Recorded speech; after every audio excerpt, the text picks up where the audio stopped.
नमस्कार, स्वागत है आपका हमारे YouTube चैनल हम है ना ऑलवेज विथ यू में। जैसा कि स्क्रीन पर आप देख रहे हैं भारत की स्थिति एवं विस्तार, इसको आज हम यहाँ पर डिटेल से देखने वाले हैं। तो शुरू करते हैं बिना देरी किए। देखिए, हम एग्ज़ाम की दृष्टि से इसे पढ़ने वाले हैं और वो भी हम इसे जल्दी जल्दी करने वाले हैं यहाँ पर फैक्ट बेस। ठीक है, सिर्फ और सिर्फ मेन फैक्ट्स देखेंगे। आपके पास ये PDF पूरी हम उपलब्ध करवा देंगे हमारे टेलीग्राम चैनल जो कि हम है ना के नाम से है। उस पर आपको ये PDF बिल्कुल निःशुल्क मिल जाएगी। आप वहाँ से इसे डिटेल से पढ़ सकते हैं और यहाँ पर भी अगर आप चाहें तो वीडियो को पॉज कर करके एक एक चीज़ को यहाँ पर रीडिंग लगा सकते हैं। देखिए, ये हम इसलिए कर रहे हैं क्योंकि हमारे पास टाइम कम है और हमें पढ़ना बहुत ज़्यादा है। तो जो मेन पॉइंट्स है उनको हम एक बार डिटेल से फटाफट यहाँ पर देख लेंगे। तो हमारा जो मेन कंटेंट है वो हमारे पास तैयार हो जाएगा और एग्ज़ाम की दृष्टि से वो ही महत्वपूर्ण है। तो इसीलिए हम इसे जल्दी करने वाले हैं। तो शुरू करते हैं। हमारा जो ये आज का टॉपिक है, भारत की स्थिति एवं विस्तार, इंडियन ज्योग्राफी को आज हम यहाँ पर शुरू कर रहे हैं। तो पहला टॉपिक होगा भारत की स्थिति एवं विस्तार का। देखिए, भारत की स्थिति एवं विस्तार से पढ़ने से पहले देखिए, जो ग्लोब है, ग्लोब में अक्षांशीय देशांतरीय रेखा है, किस प्रकार से क्या क्या होता है अक्षांशीय देशांतरीय। देखिए, थोड़ा सा बता देते हैं। ये जो वर्टिकल लाइन है इसे हम देशांतरीय रेखा के नाम से जानते हैं। ये जितनी भी वर्टिकल लाइंस आपको दिख रही है इन्हें देशांतरीय रेखा के नाम से। और जो हॉरिजॉन्टल लाइन है ये 0 डिग्री अक्षांश, मतलब कि ये जो हॉरिजॉन्टल लाइंस है उन्हें अक्षांशीय रेखाओं के नाम से जानते हैं। 0 डिग्री अक्षांशीय रेखा को भूमध्य रेखा के नाम से जानते हैं। ठीक है, 0 डिग्री रेखा को भूमध्य रेखा के नाम से जानते हैं। ठीक है, ये आपको दिख ही रहा होगा। और जो यहाँ पर 0 डिग्री देशांतरीय रेखा है उसे 0 डिग्री देशांतर ग्रीनविच रेखा या प्रधान मध्यासन रेखा या स्टैंडर्ड टाइमलाइन के रूप में, रेखा के रूप में जाना जाता है। अक्षांश और देशांतरों का क्या महत्व होता है, क्या उपयोग होता है, ये आप यहाँ से हमने यहाँ पर डाला हुआ है। देखिए, टोटल अक्षांशीय रेखाओं की जो संख्या है वो 179 हो जाती है, क्योंकि 0 डिग्री ये रहा और 90 डिग्री ये रहा। 0 से 90 और ऊपर भी 0 से 90 जाएंगे तो 90 तो ये और 90 ये और प्लस 0 डिग्री वाला एक, तो ये टोटल हो जाती है 181। जिसमें अगर हम उत्तरी ध्रुव और दक्षिणी ध्रुव इन दो को काउंट नहीं करें, -2 करें तो 179 आ जाता है, जो कि अक्षांशीय रेखाओं की संख्या हो जाती है। अब जो अक्षांशों का प्रयोग है वो आप एक बार यहाँ से देख लीजिएगा। ये पढ़ने की इतनी आवश्यकता है नहीं। ठीक है, आप एक बार यहाँ पर फटाफट रीडिंग लगा लीजिएगा। 2 अक्षांशों के मध्य की दूरी, ध्रुवों की ओर गति करने पर क्या परिवर्तन होता है। ठीक है, ये सारा यहाँ पर से आप पढ़ लीजिएगा। भूमध्य रेखाओं से ध्रुवों की ओर जाने पर अक्षांशीय रेखाओं के बीच की दूरी में वृद्धि होती है। ठीक है, ये भी आप यहाँ से देख लीजिएगा। देखिए, ये छोटा सा पॉइंट है, इसे हम यहाँ पर समझ लेते हैं क्योंकि ये लिखा हुआ नहीं है। तो ये किस प्रकार से होगा, देखिए दो देशांतर, ठीक है, 2 देशांतर रेखाओं के मध्य का जो स्थान होता है ना, ये जो स्थान है इसे गोर कहते हैं। ठीक है, गोर। और जो 2 अक्षांशीय, ठीक है, जो 2 अक्षांशीय रेखाओं के बीच का स्थान है वो बेल्ट यानी कि कटिबंध कहलाता है। ठीक है, और जो ये 2 बीच का है, ठीक है, ये जो बिल्कुल बीच का स्थान हो रहा है ना यहाँ पर, ये जो अक्षांश को भी काट रहा है और देशांतर और अक्षांश के बिल्कुल मिडिल वाला जो ये पार्ट है इतना सा, इसको ग्रिड कहते हैं। ठीक है, तो ये आप थोड़ा सा ध्यान में रखिएगा। दो देशांतरीय रेखाओं के बीच का जो स्थान है वो गोर, और जो दो अक्षांशों के बीच का स्थान है वो बेल्ट यानी कि कटिबंध, और बेल्ट और गोर के जो काटने वाला स्थान है, कॉमन जो पार्ट है, उसको ग्रिड कहते हैं। ठीक है, ये इतनी सी चीज़ थी, ये हमने देख ली। आगे बढ़ते हैं हम। देशांतरों का उपयोग है, ये पूछा जा चुका है समय ज्ञात करने में। और जो देशांतरीय रेखाओं की संख्या होती है वो 360 होती है, 0 1 2 3 ऐसे करके। ये टोटल जो दोनों तरफ होती है ग्लोब की वो कितनी होती है, 360। ठीक है, इस प्रकार से ये होती है। और एक डिग्री को पार करने में लगा समय 4 मिनट। ये छोटी छोटी सी दूरी है, मतलब पॉइंट्स है, ये आप ध्यान में रखिएगा। देखिए थोड़ा सा इसको देख ले। दो देशांतरीय रेखाओं की मध्य की दूरी अधिकतम कहाँ पर होगी, भूमध्य रेखा पर। 1 डिग्री का जो अंतर होता है, ठीक है, डिफरेंस होता है, वो 111.32, ठीक है, 3-2 किलोमीटर होता है। और न्यूनतम ध्रुवों पर होता है 0 डिग्री, मतलब 1 डिग्री बराबर होती है 0 किलोमीटर पर। ठीक है, तो इस प्रकार से ये थोड़ी सी। एक होती है मानक समय रेखा, जो ग्रीनविच रेखा थी उसी से रिलेटेड ये बात है। मानक समय रेखा मानक समय निर्धारण करने में महत्वपूर्ण भूमिका निभाती है। ठीक है, सबसे अधिक लंबाई जो मानक समय रेखा है वो भारत के 5 राज्यों से होकर गुजरती है। उत्तर प्रदेश, मध्य प्रदेश, छत्तीसगढ़, उड़ीसा और आंध्र प्रदेश। ठीक है, इस प्रकार से ये 4-5 राज्यों से होकर भारत से गुजरती है। एक बार थोड़ा सा डिटेल से देख लेते हैं किस प्रकार से। देखिए, मान लीजिए ये इंडिया का मैप है। ठीक है, ये इंडिया का मैप है। एक तो ये इंडिया का मैप है। ठीक है, और ये जो मानक समय रेखा है वो देशांतरीय रूप की होती है, तो ये इस प्रकार से गुजरती है। ठीक है, अब यहाँ पर देखिए कौन कौन से राज्य से होकर गुजर रही है। यूपी, ठीक है, यूपी यहाँ पर हो जाएगा, मध्य प्रदेश यहाँ पर हो जाएगा, छत्तीसगढ़ इधर हो जाएगा ऐसे, फिर छत्तीसगढ़ के साथ लगता हुआ उड़ीसा ऐसे हो जाएगा, और ये आंध्र प्रदेश यहाँ पर ऐसे हो जाएगा। तो ये 5 राज्य से होकर ऐसे गुजरती है,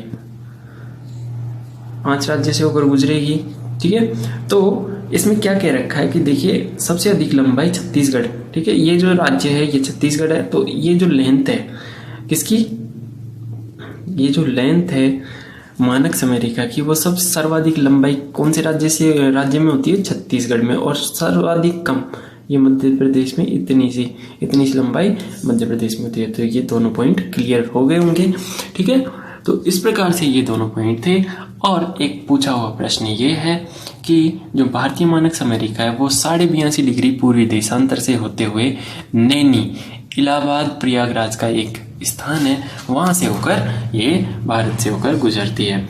ठीक है, अब भारत की जो स्थिति है वो अक्षांशीय दृष्टि से देखिए, ग्लोब में भारत कहाँ पर, उत्तरी भाग में स्थित है, उत्तरी अक्षांश में स्थित है। ठीक है, तो ये क्या हो जाएगा, उत्तरी अक्षांशीय विस्तार क्या हो जाएगा, 8 डिग्री 4 मिनट उत्तरी अक्षांश से, 37 डिग्री 6 मिनट उत्तरी अक्षांश से ये अक्षांशीय विस्तार। और देशांतरीय विस्तार की बात करें तो ये 0 डिग्री देशांतर, और ये पूर्व, ठीक है, ये पूर्व में स्थित है, पूर्व, ये पश्चिम, तो ये पूर्वी गोलार्ध में स्थित है। तो ये क्या हो जाएगा, 68 डिग्री 7 मिनट पूर्वी देशांतर से 97 डिग्री 25 मिनट पूर्वी देशांतर, 68 डिग्री 7 मिनट पूर्वी देशांतर से 97 डिग्री 25 मिनट पूर्वी देशांतर, ये इसका देशांतरीय विस्तार है।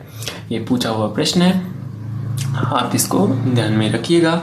देखिए पूछा हुआ प्रश्न है, 8 डिग्री 4 मिनट उत्तरी अक्षांश, 37 डिग्री 6 मिनट उत्तरी अक्षांश से, 68 डिग्री 7 मिनट पूर्वी देशांतर से 97 डिग्री 25 मिनट पूर्वी देशांतर, ये अक्षांशीय विस्तार और देशांतरीय विस्तार भारत का विस्तार हो गया। ठीक है, अब भारत की जो विश्व में स्थित है, विश्व ग्लोब में देखिए उत्तर पूर्व में ये यहाँ पर स्थित है, तो उत्तर पूर्व स्थिति ईशान कोण में ये भारत विश्व के ग्लोब में स्थित है। तो इस प्रकार के पॉइंट यहाँ पर क्लियर हो गया है। नेक्स्ट पॉइंट की बात करते हैं हम।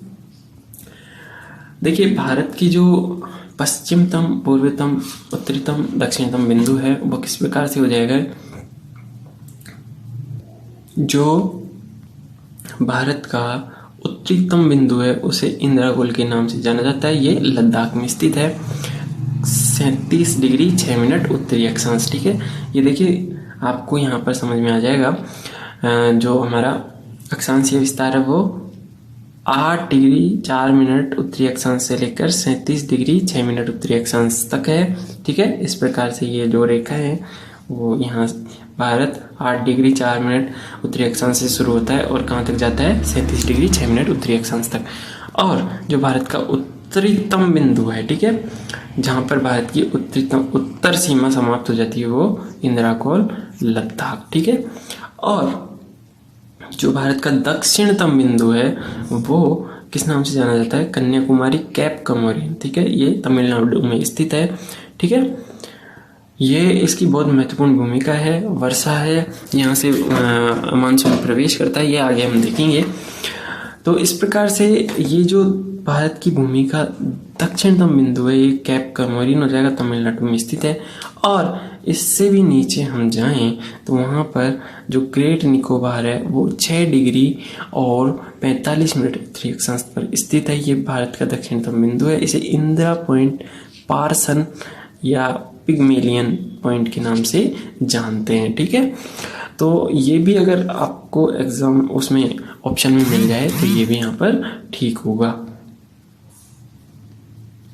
ठीक है, तो इस प्रकार से जो दक्षिणतम बिंदु है वो हमारे पास 2 पॉइंट आ जाते हैं। कौन कौन से, एक तो कैप कमोरिन तमिलनाडु और दूसरा ग्रेट निकोबार में स्थित इंदिरा पॉइंट या पार्सन या पिग्मेलियन पॉइंट। ठीक है, तो उत्तरीतम और दक्षिणतम पॉइंट हो गए हमारे पास। अब पूरी पश्चिम से पूर्व की ओर जाते हैं तो पश्चिम बिंदु कौन सा हो जाएगा, देखिए पश्चिमतम बिंदु हो जाएगा गौरमाता सरक्रिक जो कि गुजरात में स्थित है। ये कहाँ पर, 68 डिग्री 7 मिनट पूर्वी देशांतर पे ये स्थित है। और जो पूर्वतम बिंदु है वह है किबुथु या बलांगू या किवियुतु। ठीक है, ये कहाँ, अरुणाचल प्रदेश में स्थित है और 97 डिग्री 25 मिनट पूर्वी देशांतर पर ये स्थित है। तो इस प्रकार से ये हमारे पास चारों पॉइंट आ जाते हैं। एक बार फिर से देख लेते हैं हम, इंपॉर्टेंट है। उत्तरतम बिंदु इंदिरा कोल लद्दाख में स्थित है, दक्षिणतम बिंदु कैप कमोरिन तमिलनाडु में स्थित है। ठीक है, इनका जो स्थिति है वो आप ध्यान में रखिएगा। इंदिरा कोल 37 डिग्री 6 मिनट उत्तरी अक्षांश पर, कैप कमोरिन 8 डिग्री 4 मिनट उत्तरी अक्षांश पर। और जो भारत का दक्षिणतम बिंदु है ये, और जो भारत का दक्षिणतम बिंदु है वो great Nicobar, Indira point, Parson या पिग्मेलियन इस नाम से भी इसे जाना जाता है, जो कि 6 डिग्री 45 मिनट पर स्थित है उत्तरी अक्षांश। ठीक है, और पश्चिमतम बिंदु गौरमाता सरक्रिक गुजरात में स्थित 68 डिग्री 7 मिनट पूर्वी देशांतर पर स्थित। और पूर्वतम बिंदु किवियुतु बलांगू अरुणाचल प्रदेश में स्थित है जो कि 97 डिग्री 25 मिनट पूर्वी देशांतर पर स्थित है। अब नेक्स्ट हम देख लेते हैं कि जो उत्तर से दक्षिणतम बिंदु की जो बीच की लंबाई है वो कितनी हो जाएगी।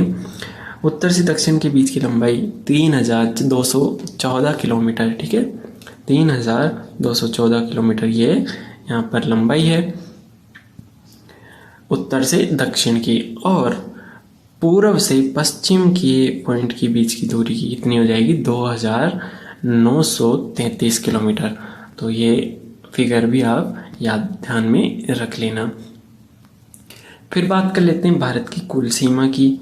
भारत की कुल सीमा को देखते हैं हम तो वो है 22,716.6 किलोमीटर। ठीक है, अब भारत की कुल सीमा को 2 भागों में बांट दिया है, स्थलीय सीमा और तटीय सीमा। ठीक है, जो तट के आसपास स्थित है वो तटीय सीमा। ठीक है, जो तट के आसपास स्थित राज्य हैं वो तटीय सीमा में आ जाएंगे और जो जहाँ पर भूमि है वो स्थलीय सीमा में आ जाएगी। तो देखिए किस प्रकार से जो यहाँ से ऊपर की जो है, ठीक है, इस साइड अरब सागर है, इस साइड बंगाल की खाड़ी है, तो ये सारा जो पार्ट है ये तटीय सीमा में चला जाएगा और ये जो यहाँ पर है ये स्थलीय सीमा में आ जाएगा।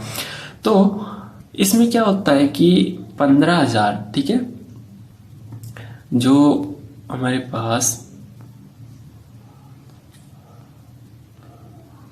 स्थलीय सीमा है, हमारे पास जो स्थलीय सीमा है वो है 15,200 किलोमीटर।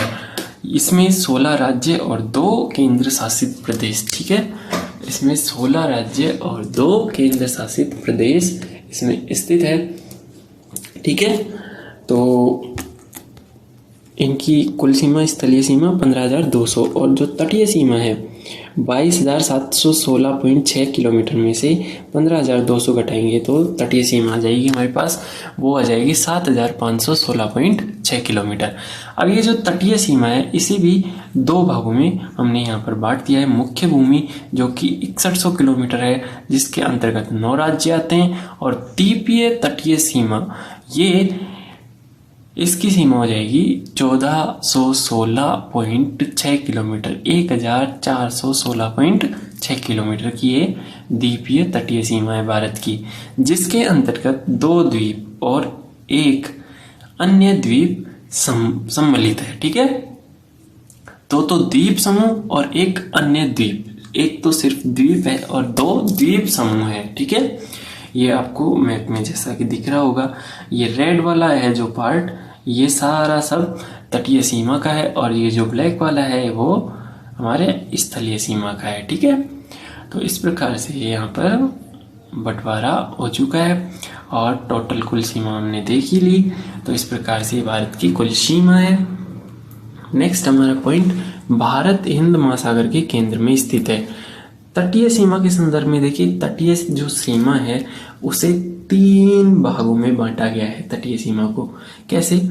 प्रादेशिक सीमा, संलग्न क्षेत्र और अनन्य आर्थिक क्षेत्र। किस प्रकार से? ये भारत की सीमा है, यहाँ पर ऐसे इससे 12 समुद्री मील तक, ठीक है।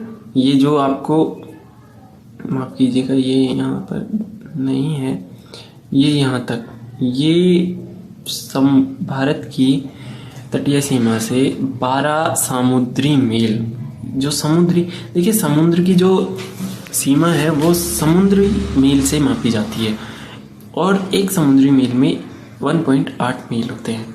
तो जो 12 समुद्री मील है भारत की तटीय सीमा से, वो तो कहलाती है प्रादेशिक सीमा। इसके अंतर्गत भारत को समस्त अधिकार प्राप्त होते हैं। वहाँ पर भारत खनन भी करवा सकता है, और वहाँ पर मौजूद जो संसाधन है उन पर पूर्ण अधिकार भारत का होता है। ये आप एक बार रीडिंग लगा लेना इन सारी डिटेल्स की, आपको अच्छे से समझ में आ जाएगा। और भारत की तटीय सीमा से 24 समुद्री मील की दूरी पर जो क्षेत्र होता है वो संलग्न क्षेत्र, और भारत की तटीय सीमा से 200 मील, ठीक है, भारत की तटीय सीमा से 200 समुद्र मील की दूरी पर जो क्षेत्र होता है, यानी कि ये जो यहाँ इतना ये सारा क्षेत्र है, ये पूरा, ये जो ब्लू लाइन में आपको दिख रहा है, ये अनन्य आर्थिक क्षेत्र के अंतर्गत आता है। इसमें प्राकृतिक संसाधनों का दोहन का अधिकार प्राप्त है सिर्फ भारत को, ठीक है। इस क्षेत्र में प्राकृतिक संसाधनों का दोहन का अधिकार प्राप्त, और समुद्र वैज्ञानिक अनुसंधान क्षेत्र के सारे जो प्रयोग होते हैं वो यहीं इसी अनन्य आर्थिक क्षेत्र में होते हैं। तो इस प्रकार से ये तटीय सीमा के जो संदर्भ के जो प्रश्न बनते हैं वो यहीं पर बनते हैं। प्रादेशिक सीमा 12 समुद्री मील, संलग्न क्षेत्र 24 समुद्री मील तक का क्षेत्र, अनन्य आर्थिक क्षेत्र समुद्री मील 200 समुद्री मील की दूरी तक का जो क्षेत्र होता है वो अनन्य आर्थिक क्षेत्र के अंतर्गत यहाँ पर आता है, ठीक है।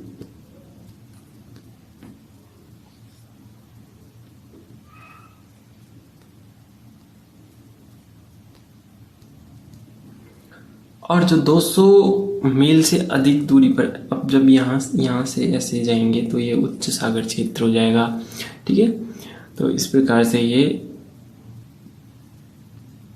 भाग किए हुए होते हैं तटीय सीमा की बात। अब बात करते हैं हम अब हम बात करते हैं तटीय प्रदेशों के बारे में। ठीक है, जो भारत के तटीय प्रदेश है, तटीय राज्य भारत के कितने हैं? 9। पश्चिमी सीमा पर ये जो भारत है, ये तटीय प्रदेश, जैसा कि आपको पता है कि यहाँ पर अरब सागर है और यहाँ पर बंगाल की खाड़ी है। हम भारत के दक्षिण हिस्से की बात कर रहे हैं।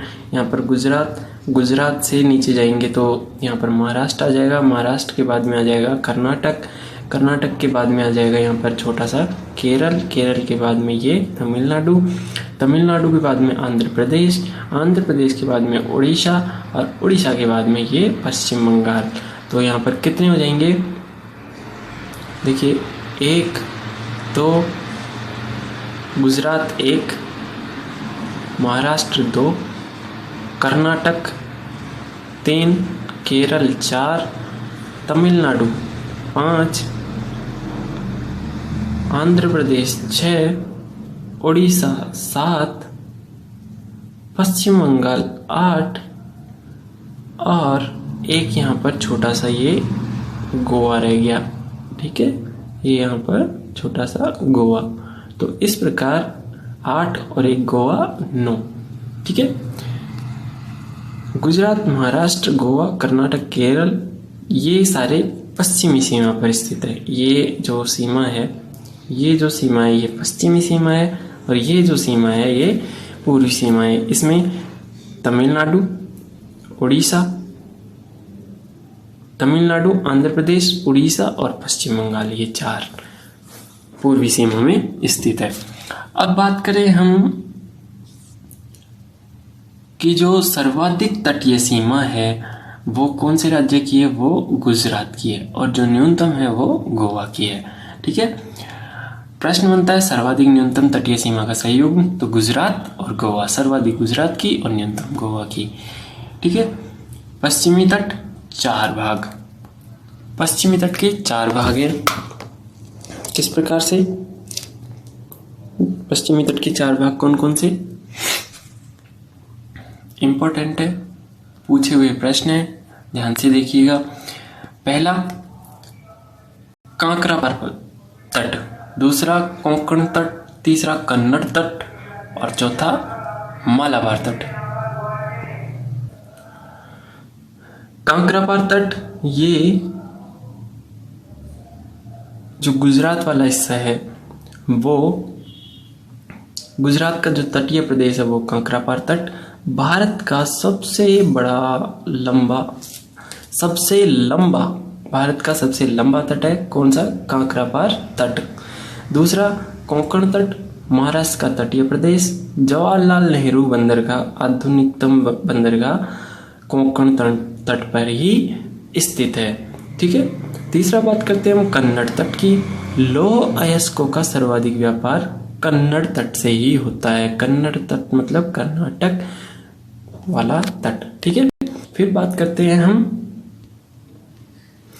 बात करते हैं मालाबार तट की। इम्पोर्टेंट है, प्रश्न बार बार यहाँ से उठते हैं। तो देखिए, मालाबार तट केरल, सबसे पहले मानसून मालाबार तट पर ही आता है। दक्षिण पश्चिमी मानसून केरल में यहीं पर से प्रवेश करता है और जो भारत में बारिश होती है, इसी मानसून के कारण संपूर्ण भारत में बारिश होती है। ये थोड़ी सी डिटेल है। एक इम्पोर्टेंट डिटेल ये है कि जो मोपला विद्रोह हुआ था, मोपला आंदोलन हुआ था, वो केरल का मोपला आंदोलन मालाबार तट पर से ही शुरू हुआ था। ये इसकी इम्पोर्टेंट डिटेल है। नेक्स्ट हम बात करते हैं जो पूर्वी तट है, उसके 2 भाग हैं। 2 कौन कौन से? एक तो कोरोमंडल तट और दूसरा गोलकोंडा सरकार या उत्तरी सरकार। ठीक है, ये उत्तरी सरकार के नाम से पूछा हुआ प्रश्न है कि उत्तरी सरकार स्थित है। ऑप्शन में पूर्वी तट भी होगा तो पूर्वी तट का ये एक भाग है। तो इस प्रकार से ये प्रश्न पूछा हुआ है, तो ध्यान में रखिएगा। फिर बात करते हैं हम, देखिए जो कोरोमंडल तट है ये दक्षिणी भाग है और जो गोलकोंडा या सरकार ये उत्तरी भाग है। ठीक है, किसका? पूर्वी तट का। कन्याकुमारी से पुलिकट विशाखापट्टनम में ये पुलिकट झील स्थित है। यहाँ तक का जो भाग है ये कोरोमंडल तट के नाम से जाना जाता है। उत्तरी पूर्वी मानसून, शीत ऋतु का जो मानसून होता है वो यहीं पर सर्वप्रथम इसका प्रवेश होता है और एक ही तट पर इससे बारिश होती है सिर्फ। तो ये भी इम्पोर्टेंट है, ध्यान में रखिएगा। फिर बात करते हैं हम नेक्स्ट, गोलकोंडा उत्तरी सरकार। ये उत्तरी भाग, ठीक है, किसका? पूर्वी तट का, महानदी का तटीय प्रदेश है ये। तो इस प्रकार पूर्वी तट के दो भाग हो चुके हैं, गोलकोंडा और कोरोमंडल, जिसमें से कोरोमंडल इम्पोर्टेंट है, तो आप ये ध्यान में रखिएगा। अब बहुत इम्पोर्टेंट चीज़ें आ रही है, तो ध्यान से देखिए। चैनल देखिए, 10 डिग्री, 9 डिग्री, 8 डिग्री, ये 3 चैनल है। 10 डिग्री उत्तरी अक्षांश, 9 डिग्री उत्तरी अक्षांश, 8 डिग्री उत्तरी अक्षांश। 10 डिग्री चैनल का मतलब 10 डिग्री उत्तरी अक्षांश, 9 का 9 डिग्री उत्तरी अक्षांश, 8 का 8 डिग्री उत्तरी अक्षांश। 10 डिग्री चैनल अंडमान और निकोबार को अलग करता है। ये इंपॉर्टेंट है, पूछा हुआ प्रश्न है, बार बार आ जाता है, स्टेटमेंट में भी आ सकते हैं कि 10 डिग्री चैनल अंडमान या निकोबार को अलग करता है। सही है या गलत है? तो ये चीज़ बिल्कुल सही है कि 10 डिग्री चैनल अंडमान और निकोबार को अलग करता है। 9 डिग्री लक्षद्वीप और मिनिकॉय को अलग करता है। 8 डिग्री चैनल मिनिकॉय और मालदीव को, देखिए 8 डिग्री चैनल बहुत इंपॉर्टेंट है, क्योंकि देखिए ये मिनिकॉय को मालदीव से अलग करता है। जो मिनिकॉय है वो लक्षद्वीप का सबसे बड़ा द्वीप है, ठीक है। ये आप बहुत गौर से ध्यान से देखिए। जो लक्षद्वीप है वो मिनिकॉय है वो लक्षद्वीप का सबसे बड़ा द्वीप है। तो ये 8 डिग्री चैनल लक्षद्वीप को मालदीव से भी अलग करता है। जो लक्षद्वीप है वो भारत का भाग है, तो भारत को मालदीव से अलग करने वाला भी चैनल 8 डिग्री चैनल ही है। तो ये बहुत इंपॉर्टेंट चीज़ है, आप ध्यान से इसे वापस बार बार देखना, आपको अच्छे से याद हो जाएगी। फिर बात करते हैं हम नेक्स्ट, कोको स्टेट। जो कोको स्टेट है ये म्यांमार, ठीक है, कोको द्वीप म्यांमार का हिस्सा है। उसको लैंडफॉल द्वीप अंडमान या निकोबार का उत्तरीतम भाग है, मतलब कि भारत और म्यांमार को अलग करने वाला कोको स्टेट ये एक चैनल है। ये कोको स्टेट म्यांमार और भारत को अलग करता है, ठीक है ये। फिर बात करते हैं ग्रांड चैनल की। ग्रांड चैनल भारत और इंडोनेशिया को अलग करता है। इंडोनेशिया का सुमात्रा द्वीप और भारत का ग्रेट निकोबार, इन दोनों के मध्य ग्रांड चैनल पाया जाता है, ठीक है।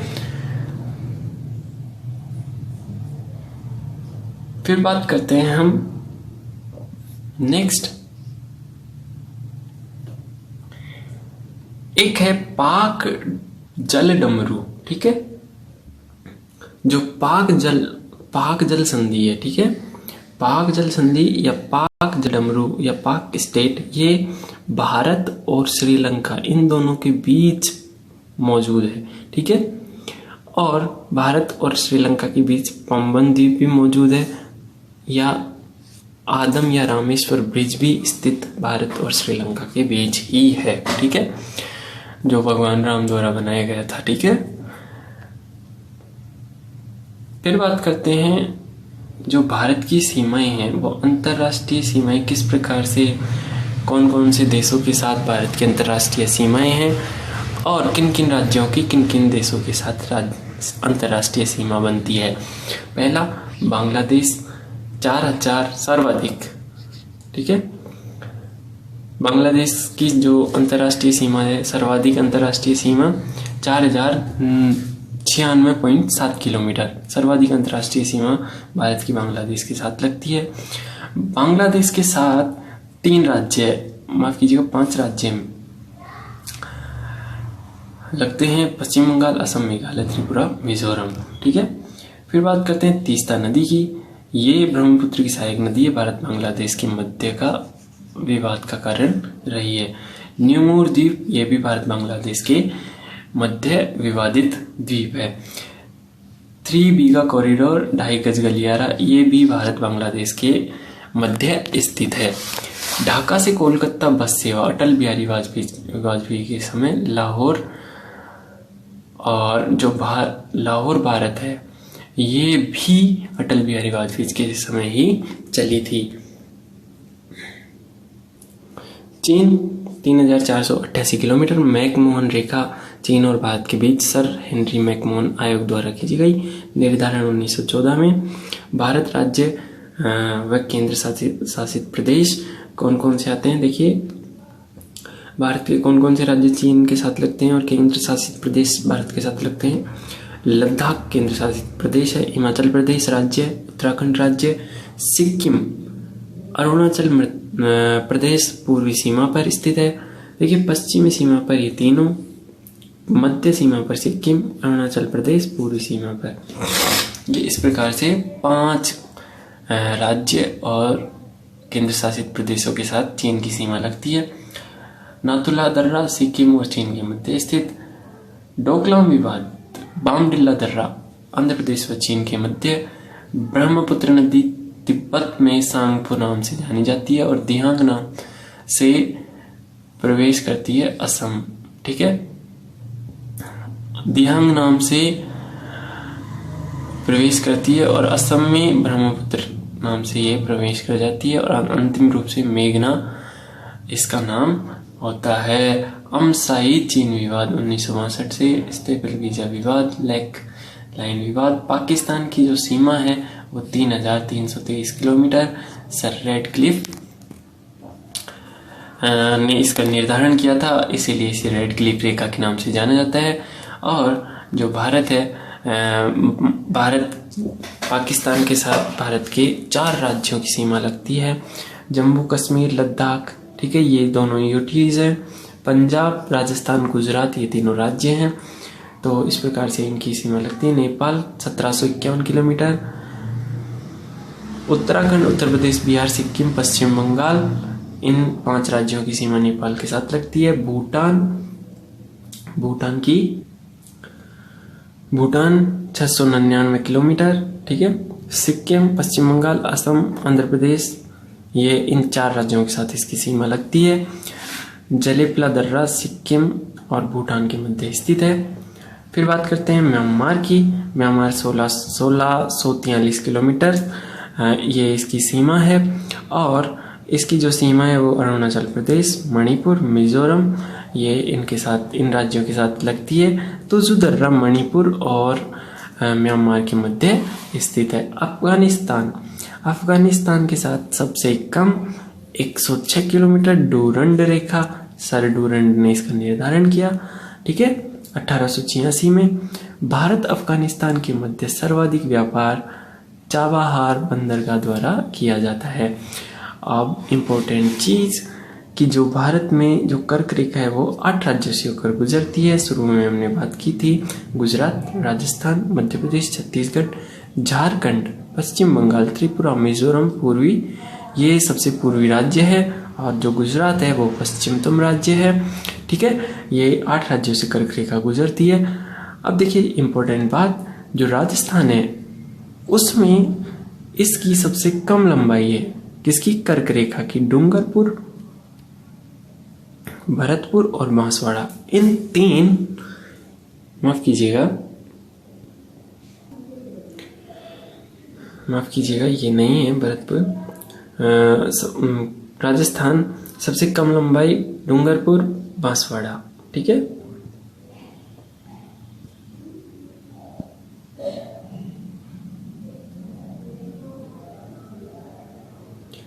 राजस्थान में सबसे कम लंबाई डूंगरपुर और बांसवाड़ा से ये कर्क रेखा गुजरती है। मध्य प्रदेश में सर्वाधिक लंबाई इसकी पाई जाती है। और भारतीय मानक रेखा, समय रेखा व कर्क रेखा एक दूसरे को जहाँ पर काटती है वो राज्य कौन सा है? छत्तीसगढ़ में। ठीक है, छत्तीसगढ़ में भारतीय मानक रेखा और कर्क रेखा, ये कर्क रेखा और ये भारतीय मानक समय रेखा, ये दोनों जहाँ पर काटेगी वो स्थान का कौन से राज्य में स्थित है? छत्तीसगढ़ में। कर्क रेखा व मानक समय रेखा दोनों गुजरती है। दोनों कौन से राज्य से गुजरती है? मध्य प्रदेश और छत्तीसगढ़ से। ठीक है, तो इस प्रकार से यहाँ पर ये जो मेन पॉइंट्स थे ठीक है, जो मेन पॉइंट्स थे यहाँ पर हमने क्लियर कर लिए हैं। थोड़े थोड़े से पॉइंट्स हैं जो हम देख लेते हैं। भारत का जो क्षेत्रफल है वो 32,87,263 वर्ग किलोमीटर है और जो विश्व के कुल क्षेत्रफल का 2.42% है। ठीक है, क्षेत्रफल के आधार पर विश्व में 7वां स्थान है। क्षेत्रफल के आधार पर सबसे बड़ा राज्य राजस्थान, मध्य प्रदेश, ये इनके क्रम है घटते हुए, राजस्थान, मध्य प्रदेश, महाराष्ट्र, उत्तर प्रदेश। जनसंख्या में सबसे बड़ा राज्य है उत्तर प्रदेश। सिक्किम जनसंख्या में सबसे छोटा राज्य है, उससे पहले सबसे छोटे राज्यों में गोवा, सिक्किम, त्रिपुरा, नागालैंड, इस प्रकार से घटता हुआ क्रम है।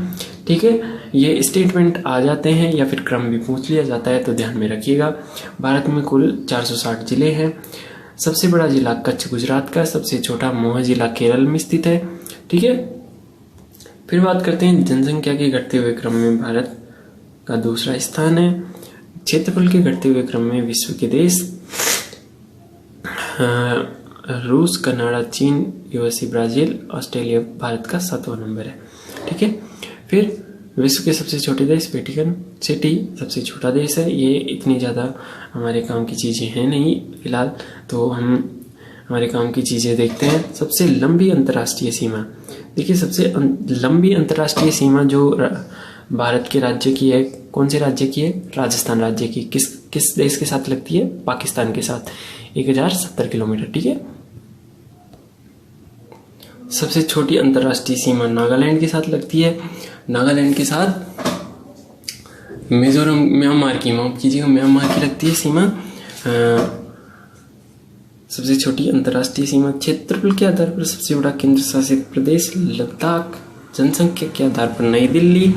क्षेत्रफल एवं जनसंख्या में सबसे छोटा केंद्र शासित प्रदेश लक्षद्वीप है। ठीक है, तो ये चारों पांचों पॉइंट है, ये मल्टीपल चॉइस में ऐसे कैसे स्टेटमेंट में आ सकते हैं, तो ये ध्यान में रखिएगा।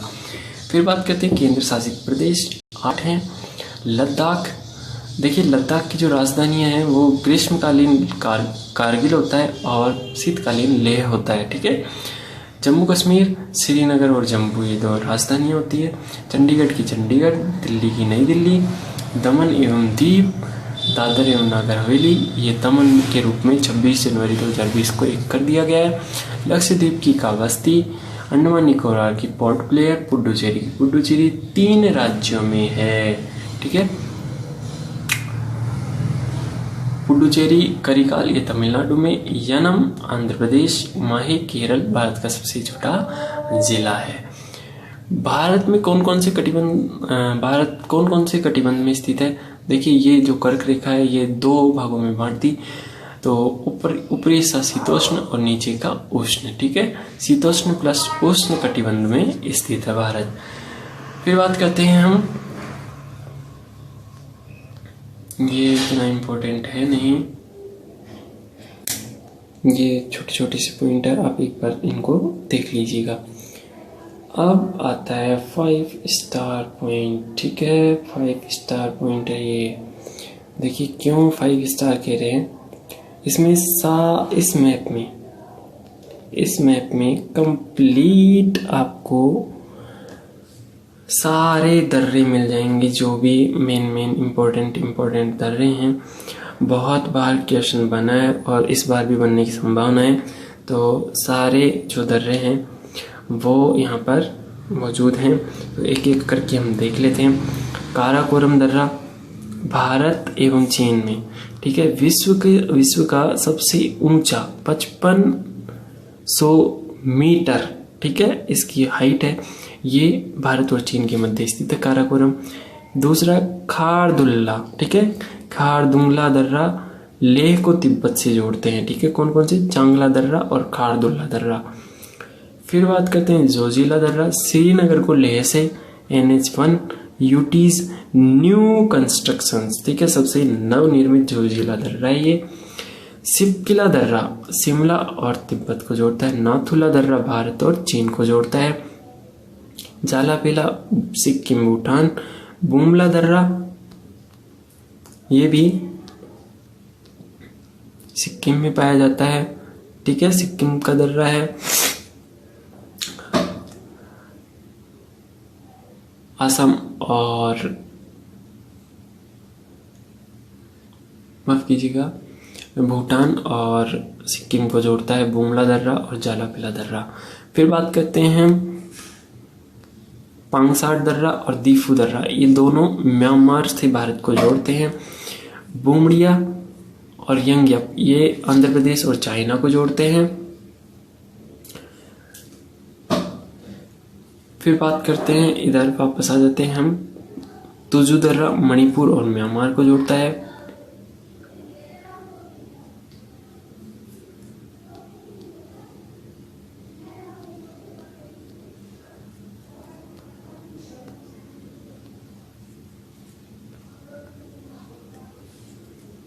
ये हो चुका बनिहाल।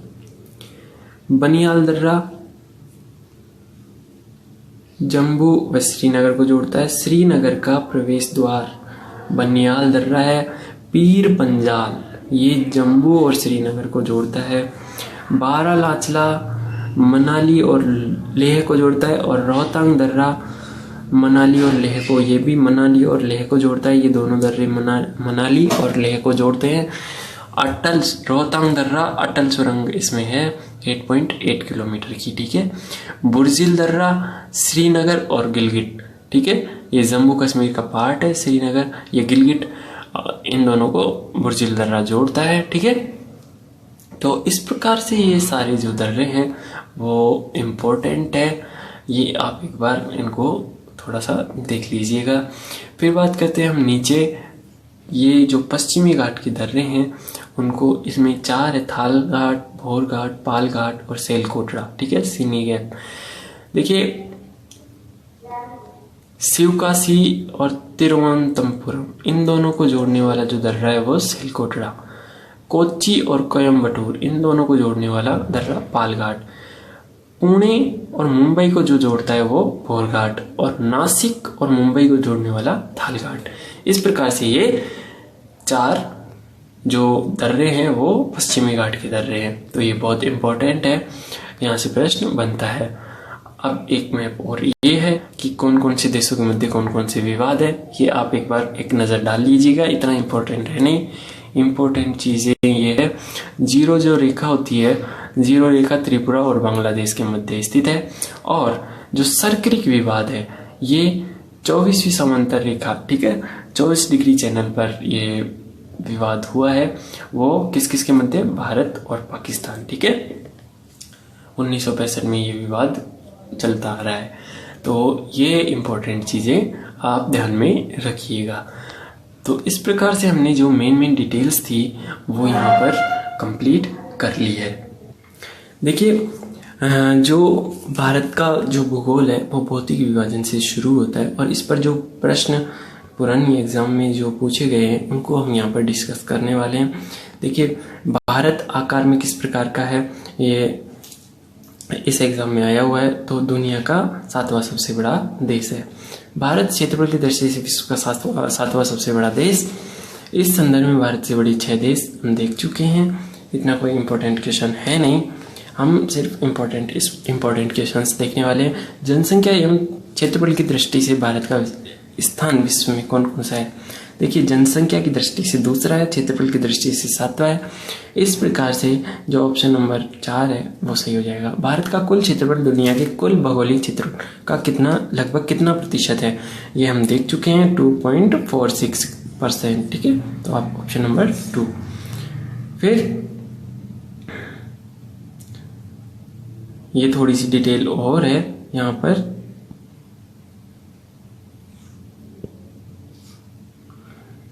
छोटी सी डिटेल क्या है कि देखिए भारत में संपूर्ण विश्व की 17.5% जो पॉपुलेशन है वो लिव करती है या रहती है, ठीक है। भारत का अक्षांशीय व देशांतरीय विस्तार हमने पढ़ लिया है, ठीक है। अक्षांशीय 8 डिग्री 6 मिनट, उत्तरी अक्षांश से 37 डिग्री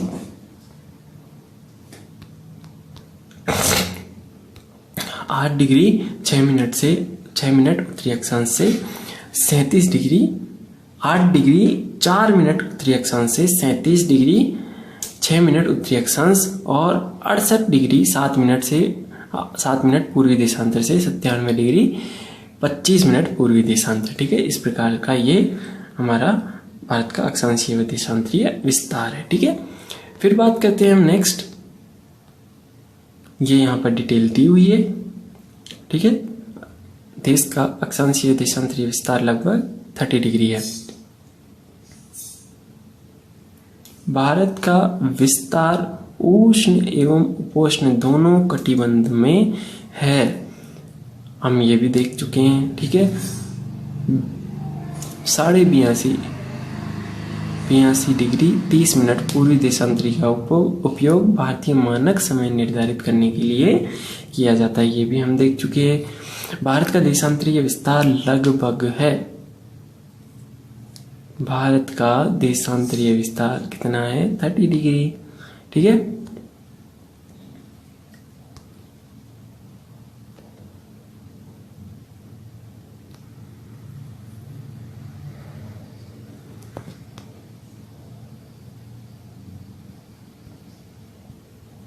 ये जो 30 डिग्री है ये 68 डिग्री 7 मिनट और 97 डिग्री 25 मिनट का जो डिफरेंस है वो 30 डिग्री है। तो ये क्या पूछ रहा है कि भारत का देशांतरीय विस्तारों का अंतर है, पूछना ये चाह रहा है ये। तो आंसर क्या हो जाएगा लगभग 30 डिग्री। ठीक है, तो इस प्रकार से ये यहाँ पर आंसर हो गया। फिर बात करते हैं भारत की अधिकतम उत्तरीय अक्षांश कितना है। अधिकतम उत्तरीय अक्षांश, एक तो ये पूछ रहा है अधिकतम उत्तरीय अक्षांश, एक आगे पूछ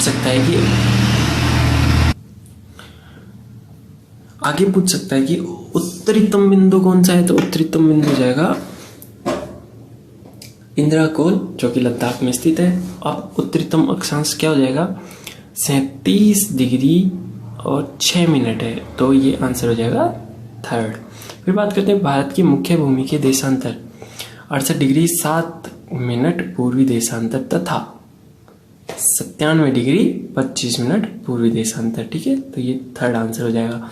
भारत का उत्तर दक्षिण विस्तार कितना है। उत्तर दक्षिण विस्तार मतलब पूछना चाह रहा है कि लंबाई कितनी है। ठीक है, उत्तर दक्षिण की तो कितनी थी 3214 किलोमीटर और जो पूर्व से पश्चिम है वो 2933 किलोमीटर। ठीक है, भौगोलिक क्षेत्रफल इतना है ही और विश्व के 2.46% के बराबर है।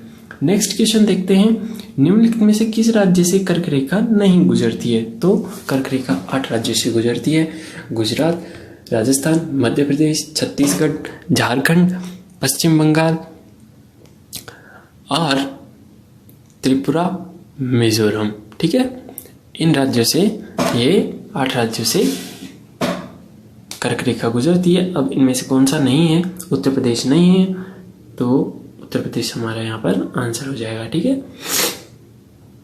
गुजरात, राजस्थान, डूंगरपुर, बांसवाड़ा, मध्य प्रदेश, भोपाल, छत्तीसगढ़, झारखंड में रांची, पश्चिम बंगाल, त्रिपुरा में अगरतला से गुजरती है और मिजोरम। ठीक है, ये आप बहुत ध्यान में रखिएगा, ये यहाँ पर मैच भी करवा सकता है एग्जामिनर।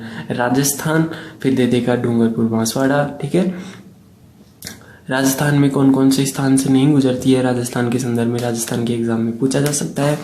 तो डूंगरपुर, बांसवाड़ा से गुजरती है। मध्य प्रदेश के संदर्भ में पूछ सकता है कि भोपाल से गुजरती है और त्रिपुरा में अगरतला से गुजरती है। ठीक है, फिर बात करते हैं कर्क रेखा भारत में कितने राज्यों से गुजरती है। तो 8 राज्यों से गुजरती है। निम्न में से कौन सा भारत का राज्य कर्क रेखा के उत्तर में स्थित है। देखिए, कर्क रेखा के उत्तर में स्थित है मतलब कर्क रेखा ये रही और कर्क रेखा का उत्तर ये हो गया। तो कर्क रेखा के उत्तर में कौन सा राज्य स्थित हो जाएगा, वो हो जाएगा मणिपुर। ठीक है, क्योंकि देखिए भारत है, भारत इस प्रकार से है, यहाँ पर यूं और ये यहाँ पर यूं और ये यूं, इस प्रकार से यहाँ पर ये यूं बन रहा है। तो यहाँ पर मणिपुर आता है, तो कर्क रेखा यहाँ पर गुजर रही है, तो कर्क रेखा यहाँ पर होकर गुजर रही है और मणिपुर यहाँ पर स्थित है, तो उत्तर में मणिपुर स्थित हो जाएगा। ठीक है, अच्छा प्रश्न है, भारतीय मानक समय का जिस मानक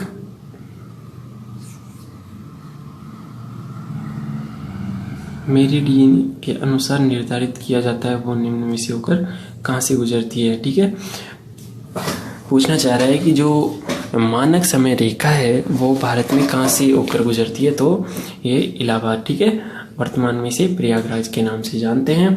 प्रामाणिक माध्यान्ह रेखा, भारतीय मानक समय रेखा 82.5 डिग्री पूर्वी देशांतर से लिया गया, देशांतर लेकर इलाहाबाद वर्तमान प्रयागराज मिर्जापुर आदि से होकर गुजरती है, 5 राज्यों से गुजरती है। ठीक है, ये हम पढ़ चुके हैं डिटेल से।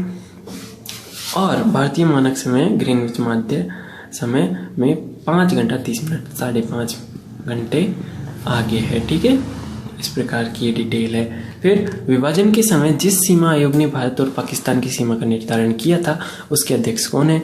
भारत और पाकिस्तान के मध्य स्थित रेखा को रेड क्लिफ रेखा के नाम से जाना जाता है, इसलिए जो सर सिरिल रेड क्लिफ है वो आयोग इसको निर्धारित करने वाला आयोग हो जाएगा। ठीक है, फिर बात करते हैं भारत चीन सीमा की पूर्वी सीमा क्या कहलाती है। देखिए, भारत और चीन के मध्य जो रेखा है वो मैकमोहन रेखा कहलाती है। तो ये कौन सी रेखा हो जाएगी? मैकमोहन रेखा। ये 1914 में इसका निर्धारण हुआ। तिब्बत के बीच ब्रिटिश सरकार और तिब्बत के बीच शिमला समझौते के तहत इसकी सीमा निर्धारण की गई। ठीक है, फिर बात करते हैं, इस सीमा रेखा का नाम सर हेनरी मैकमोहन के नाम पर रखा गया। ठीक है, जो कि तत्कालीन अंग्रेज सरकार के विदेशी सचिव थे। ठीक है, मैकमोहन रेखा भारत के लद्दाख, हिमाचल प्रदेश, उत्तराखंड, सिक्किम, अरुणाचल प्रदेश, ठीक है, 1, 2, 3, 4, 5 इन राज्यों से और यूटी से लगती है। तो ये भी आप इम्पोर्टेंट है, ध्यान में रखिएगा। बात करते हैं नेक्स्ट पॉइंट की। तो नेक्स्ट पॉइंट हो जाएगा हमारा, नेक्स्ट क्वेश्चन है, मैकमोहन रेखा जिन देशों से सीमा बनाती है वो कौन सी है? भारत और चीन।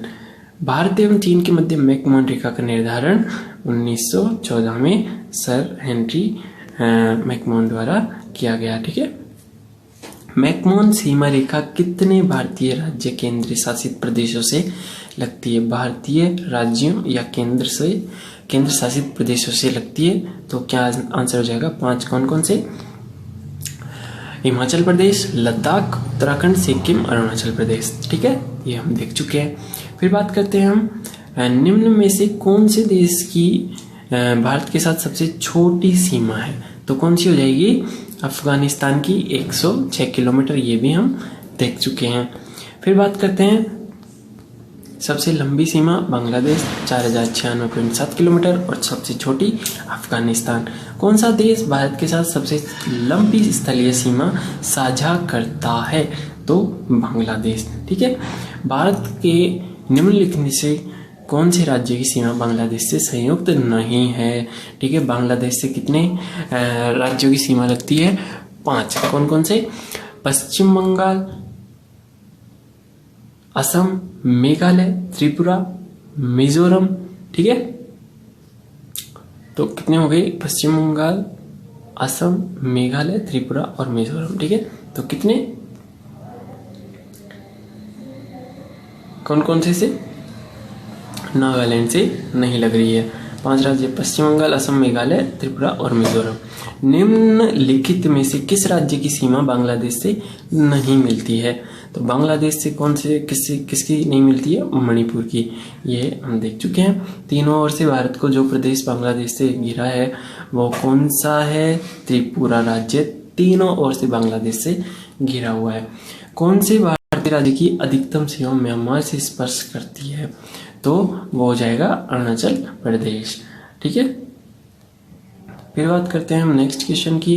भारत के पूर्व में स्थित म्यांमार की सीमा को स्पर्श करने वाले भारत के राज्य अरुणाचल प्रदेश, नागालैंड, मणिपुर, मिजोरम। इसमें अरुणाचल प्रदेश की सर्वाधिक सीमा म्यांमार से स्पर्श करती है। भारत के निम्नलिखित किस राज्य की सीमा म्यांमार से नहीं लगती है? ये प्रश्न का उत्तर हमने ऊपर पढ़ लिया है, तो सबसे बढ़िया आंसर हो जाएगा असम। ठीक है। निम्नलिखित में से कौन सा भारतीय राज्य म्यांमार के साथ अंतर्राष्ट्रीय सीमा साझा नहीं करता है? तो ये हो जाएगा त्रिपुरा। ठीक है। भारत किस देश के साथ उत्तर में थल सीमा साझा नहीं करता है? भारत किस देश के साथ उत्तर में, ठीक है, उत्तर में कौन सा हो जाएगा?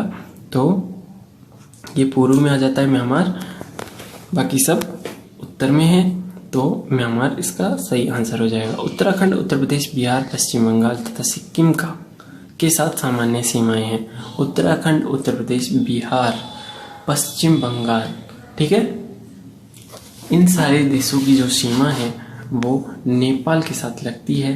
ठीक है, तो नेपाल इसका आंसर हो जाएगा। नेपाल के पड़ोसी भारतीय राज्यों का युग्म है।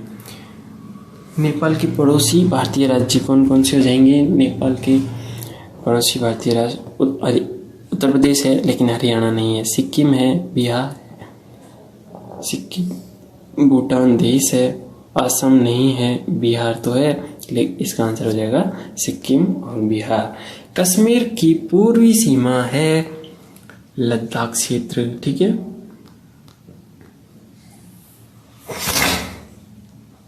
फिर नेक्स्ट क्वेश्चन, लक्षद्वीप समूह में स्थित है? तो अरब सागर में। ठीक है, ये भारत है, इधर लक्षद्वीप है और इधर अंडमान निकोबार है। ठीक है, इस प्रकार से ये स्थित है, तो अरब सागर। भारत में स्थल से घिरा राज्य है, स्थल से घिरा हुआ राज्य बिहार हो जाएगा। भारत में स्थल से घिरा राज्य है,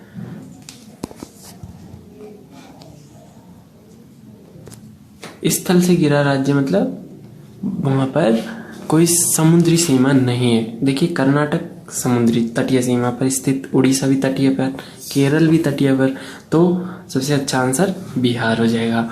फिर बात करते हैं नेक्स्ट क्वेश्चन की, निम्न में से किस राज्य की सीमा बिहार को स्पर्श नहीं करती है? तो मध्य प्रदेश, झारखंड, पश्चिम बंगाल। देखिए, झारखंड की करती है, पश्चिम बंगाल की करती है, यूपी की करती है, मध्य प्रदेश की नहीं करती है। भारत का कौन सा राज्य तीनों ओर से नेपाल, चीन, भूटान से घिरा हुआ है? तो ये हो जाएगा सिक्किम। ठीक है, एकमात्र ऐसा राज्य है, ठीक है, जो 3 देशों से, बाकी जगह और भी हैं 3 देशों से घिरे हुए राज्य। देखिए, सिक्किम एक ऐसा राज्य है जिसकी सीमा देश में केवल एक राज्य, केवल एक राज्य से लगने वाला जो राज्य है सीमा, वो पश्चिम बंगाल से सिक्किम की लगती है। और लद्दाख, सिक्किम, अरुणाचल प्रदेश एवं पश्चिम बंगाल ऐसे राज्य हैं जिनकी सीमाएं निम्न 3 देशों से मिलती है, लगती है। तो सिक्किम की चीन, नेपाल, भूटान, लद्दाख की पाकिस्तान, तिब्बत और अफगानिस्तान से, अरुणाचल प्रदेश की भूटान, चीन, म्यांमार से, पश्चिम बंगाल की नेपाल, भूटान एवं बांग्लादेश से। ठीक है, तो 4 हमारे पास ऐसे राज्य हैं जिनकी सीमाएं 3 देशों से लगती है। भारत में कितने राज्य समुद्री तटरेखा से लगते हैं? समुद्री तटरेखा पर स्थित कितने? 9। कौन कौन से?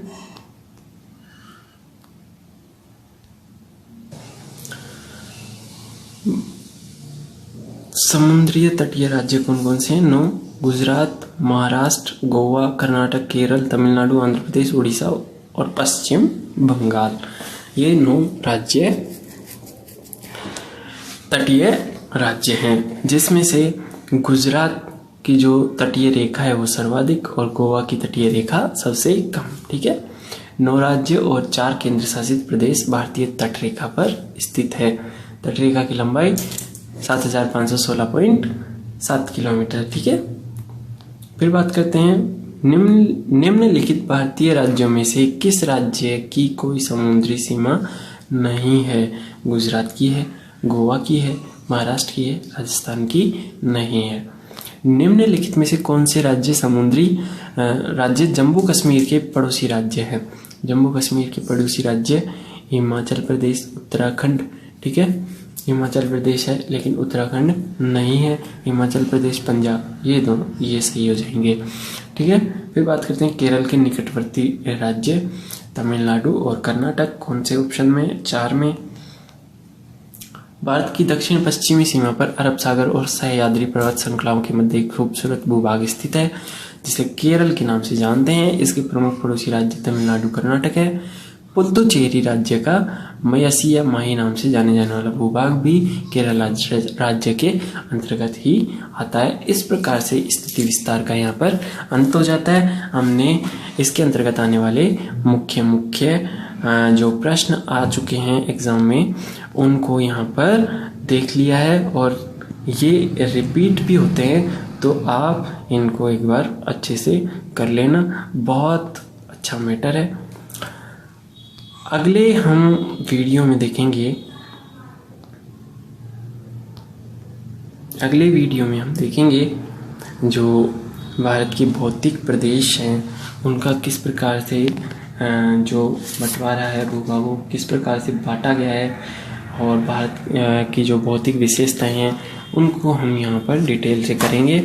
तो इस वीडियो की PDF प्राप्त करने के लिए हमारे टेलीग्राम चैनल को ज्वाइन कीजिए जिसका नाम है हम है ना ऑलवेज विथ यू, ठीक है। तो वहाँ पर आपको आराम से इस वीडियो की PDF फ्री में मुफ्त में मिल जाएगी। तो मिलते हैं हमारे नेक्स्ट वीडियो में और टेलीग्राम चैनल का लिंक हम डिस्क्रिप्शन में प्रोवाइड करवा देंगे, वहाँ से आप सीधे टेलीग्राम चैनल को ज्वाइन कर सकते हैं। नमस्कार, धन्यवाद, राम राम।